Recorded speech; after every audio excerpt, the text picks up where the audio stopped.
तो हम बात कर रहे थे प्रेशर।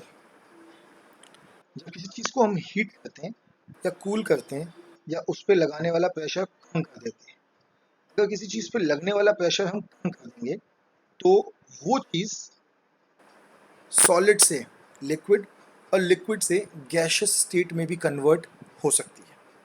कैसे हो सकती है, इसका एग्जाम्पल हम आपकी स्क्रीन पे देखेंगे। जो पार्टिकल्स हैं वो पार्टिकल्स अभी हमें मिल रहे हैं सारे के सारे गैसियस स्टेट में। अगर हम इस पे लगने वाला प्रेशर बढ़ा दें तो इस समय पार्टिकल्स जो हमें दिख रहे हैं, ये पार्टिकल्स हमें दिख रहे हैं लिक्विड स्टेट में। इनके बीच का इंटरमोलिकुलर स्पेस कम है। अगर हम इसके अंदर प्रेशर और बढ़ा दें तो ये पार्टिकल्स एक दूसरे के बहुत पास आ जाएंगे, और जब ऐसा होगा तो सब्सटेंस लिक्विड से सॉलिड स्टेट में कन्वर्ट हो जाएगा। यानी कि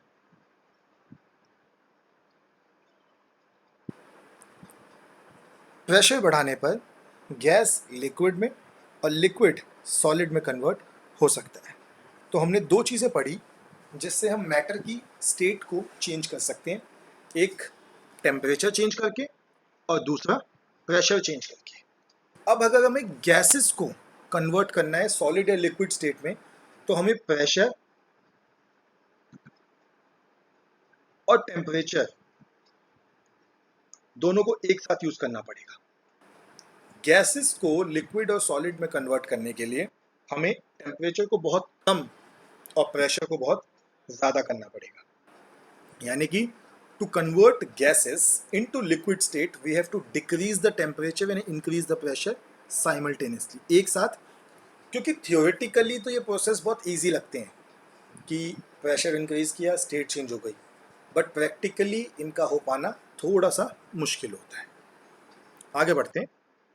कुछ टर्म्स हैं जो अभी तक हमने पढ़ा उससे रिलेटेड। पहली है melting. Melting is the change of solid state of a substance into liquid. Melting point वो पॉइंट जिस पे लिक्विड मेल्ट होता है, यानी कि the temperature at which a solid melts to become a liquid at the atmospheric pressure is called melting point. और melting point 0 degree C water का है, यानी कि आइस का है। फिर आती है टर्म फ्यूजन। तो fusion is the process of melting, that is change of solid state into liquid state. फिर आता है latent heat.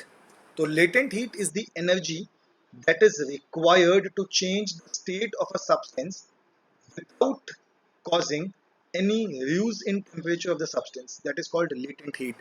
Or I can say that latent heat is the hidden heat which is required to change the state of temperature without changing the temperature. Latent heat दो type की होती है, एक होता है लेटेंट हीट ऑफ फ्यूजन, एक होता है latent heat of vaporization. Fusion होता है the energy required to convert 1 kilogram of solid into liquid at atmospheric pressure at its melting point is known as latent heat of fusion. Vaporization नाम अपने आप में बता रहा है वेपर बनना। तो ये होती है heat energy which is required to convert 1 kg of liquid into gas at atmospheric pressure at its boiling point. अब वाटर का जो वाटर होता है, जो वाटर वेपर होता है, दोनों का ही टेम्परेचर 100 डिग्री हो या 373 K हो, तो वाटर वेपर यानी कि स्टीम के पास ज़्यादा एनर्जी होती है, जो हमने अभी डिस्कस कर लिया।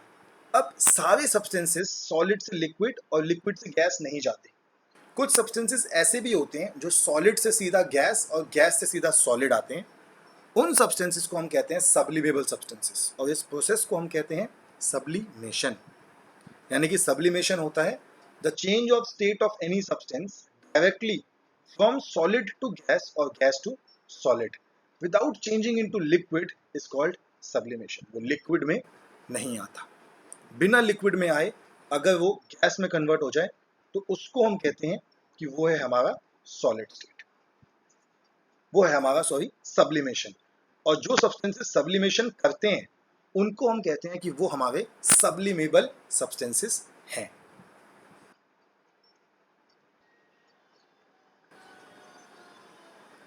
चलिए आगे बढ़ते हैं।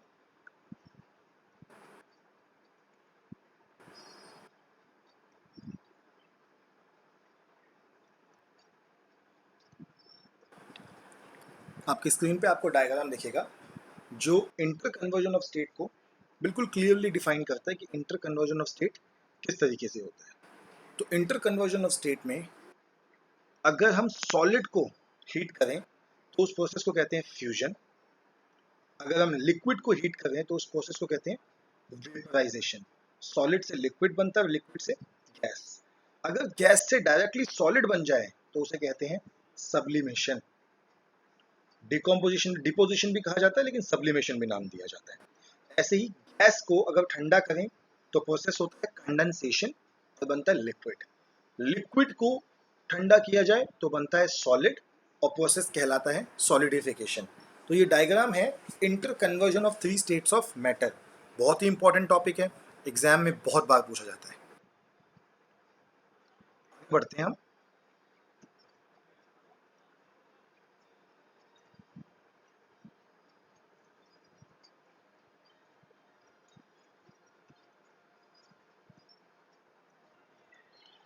अगला टॉपिक जो इस चैप्टर में आता है वो है इवेपोरेशन। अब अभी जो हमने पढ़ा वो था वेपराइजेशन। वेपराइजेशन में हम लिक्विड को गर्म करते हैं, डायरेक्ट हीट करते हैं, और डायरेक्ट हीट करते हैं तो जो लिक्विड होता है वो गैस स्टेट में कन्वर्ट हो जाता है। एक बार हम लिक्विड को हीट ना करें और लिक्विड बिना हीट करे ही अपनी स्टेट को चेंज कर ले, उस प्रोसेस को कहते हैं इवेपोरेशन। फर्क समझिए, अगर मैं गैस स्टोव पे एक पैन में पानी रखूं, गैस स्टोव ऑन कर दूं तो वो पानी भाप बन जाएगा, और अगर मैं उस पैन के पानी को जाकर फ्लोर पे गिरा दूं तो थोड़े टाइम बाद वो भी भाप बन जाएगा। दोनों में फ़र्क इतना है कि पैन के पानी को हमने हीट प्रोवाइड करी तो उस प्रोसेस को कहते हैं वेपराइजेशन, और फ्लोर के पानी को हमने हीट प्रोवाइड नहीं करी, उस प्रोसेस को कहते हैं इवेपोरेशन। तो इवेपोरेशन क्या होता है? इवेपोरेशन होता है, it is a process of conversion of a substance from liquid to gaseous state. ध्यान दीजिए, liquid state to gaseous state at any temperature below its melting point। अब below its melting point बहुत important है।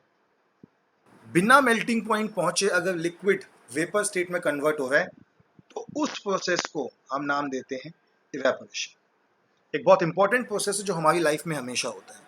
कपड़े धुले जाते हैं, कपड़े सूख जाते हैं, इवेपोरेशन है। फ्लोर पे पानी गिर जाता है, पानी सूख जाता है, इवेपोरेशन है।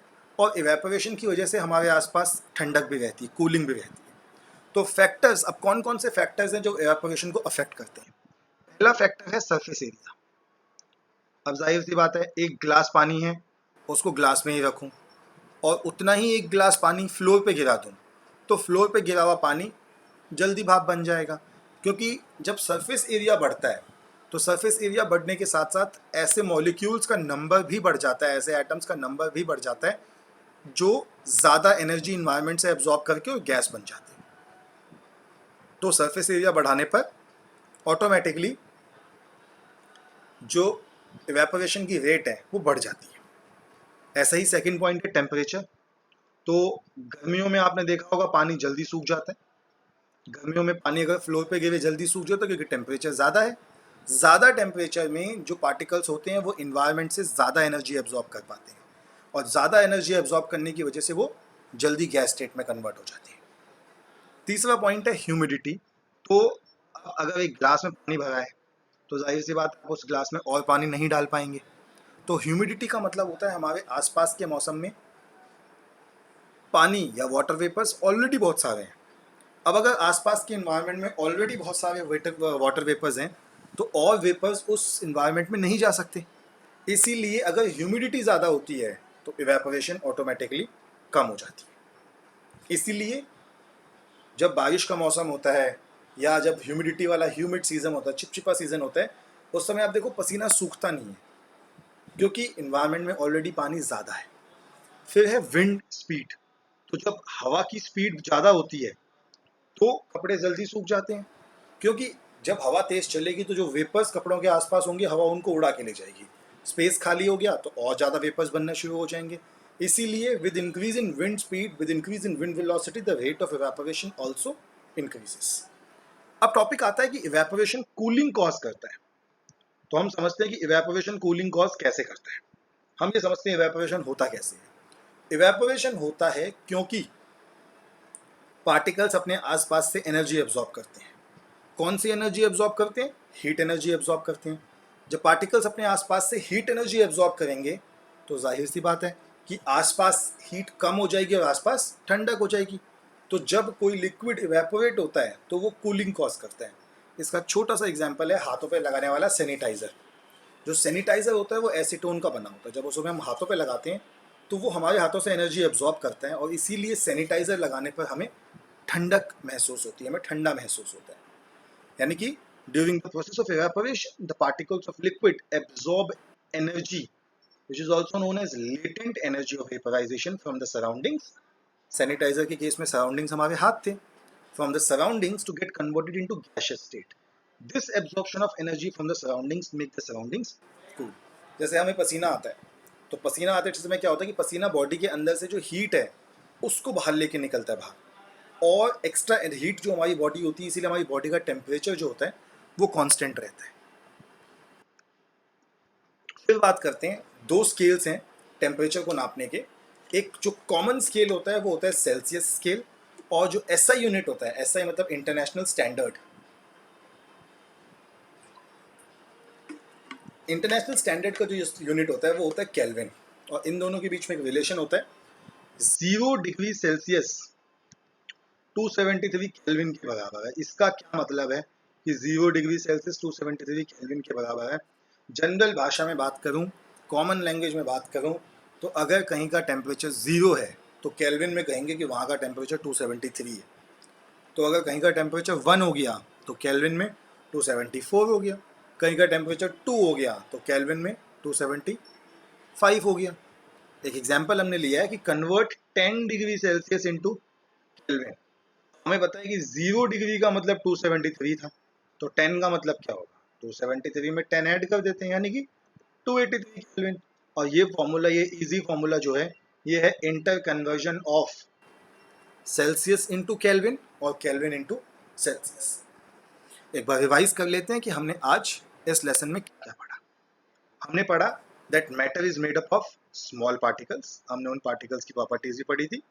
फिर हमने पढ़ा that matter around us exists in 3 states: solid, liquid and gas. फिर हमने पढ़ा the force of attraction between the particles are maximum in solids, intermediate in liquids and minimum in gases. फिर हमने पढ़ा that the space in between the constituent particles and the kinetic energy of particles are minimum in case of solids. सबसे कम space solid में होता है, liquid में, और सबसे ज्यादा स्पेस और सबसे ज्यादा एनर्जी भी गैसेस के पास होती है।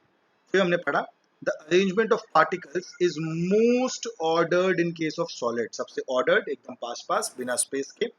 इन case of liquids particles can slip यानी कि स्पेस होता है, and slide over each other, while for gases there is no order. Gases के पार्टिकल्स कहीं भी मूव कर सकते हैं, इसको हमने ब्राउनियन मोशन नाम दिया था। The states of matter are interconvertible, मतलब सॉलिड को लिक्विड, लिक्विड को गैस में कन्वर्ट कर सकते हैं। The states of matter can be changed by changing temperature और प्रेशर, जो आपको एक्टिविटी करके समझाया था। फिर हमने पढ़ा था sublimation is the change of solid state directly to gaseous state without going through liquid state, यानी सॉलिड से सीधा लिक्विड और लिक्विड से सीधा गैस। कि इसके इस प्रोसेस के अलावा भी सॉलिड से सीधा गैस भी बन सकता है, उसको हम नाम देते हैं सब्लिमेशन। फिर हमने पढ़ा था deposition is the change of gaseous state into solid state without going through liquid state. Deposition को भी हम सब्लिमेशन भी कह सकते हैं, रिवर्स सब्लिमेशन। फिर boiling is a bulk phenomena, boiling पूरे पार्टिकल्स, अगर हम गर्म करेंगे पैन में पानी को तो पूरे सारे पार्टिकल्स गर्म होते हैं, but particles from the bulk whole of the liquid change into vapor state। जबकि इवेपोरेशन की बात करें तो evaporation is a surface phenomena, सिर्फ जो सरफेस के ऊपर का पानी है सिर्फ वही गैस स्टेट में जाएगा। Particles from the surface gain enough energy to overcome the force of attraction present in the liquid and change into vapour state. फिर हमने पढ़ा the rate of evaporation depends upon the surface area exposed to the atmosphere, the temperature, the humidity and the wind speed. फिर हमने पढ़ा that evaporation cause cooling, latent heat हमने definition पढ़ी थी, वो heat energy which is required to change 1 kg of liquid into gas at atmospheric pressure at its boiling point. और फिर हमने लेटेंट हीट ऑफ फ्यूजन पढ़ा था, it is the amount of heat energy required to change 1 kg of solid at its melting point. ये सभी definition हमने इस chapter में पढ़ी थी।